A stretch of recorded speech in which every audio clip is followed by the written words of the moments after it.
السلام علیکم پیارے بچوں، کیسے ہیں آپ سب؟ آئیے آج کی کہانی سنتے ہیں۔ کہانی کا نام ہے سالگرہ کا دن۔ آج خالد کی سالگرہ کا دن ہے۔ خالد بہت خوش ہے۔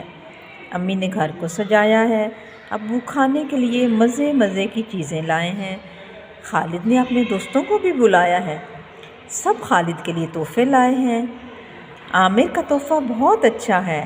یہ ایک پیارا سا بھالو ہے جو بٹن دباتے ہی بتاتا ہے سمتیں 4 ہوتی ہیں: مشرق، مغرب، شمال، جنوب۔ خالد کو یہ تحفہ بہت اچھا لگا۔ اس نے 4 سمتوں کے نام اچھی طرح یاد کر لیے۔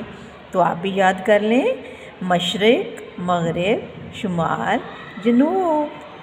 یہ دیکھیں سالگرہ پہ سب اکٹھے ہیں۔ اس نے وہ بھالو اٹھایا ہوا ہے، اس کو اور بھی تحفے ملے ہیں خالد کو، اس کی امی ابو اور سب دوست پاس کھڑے ہیں۔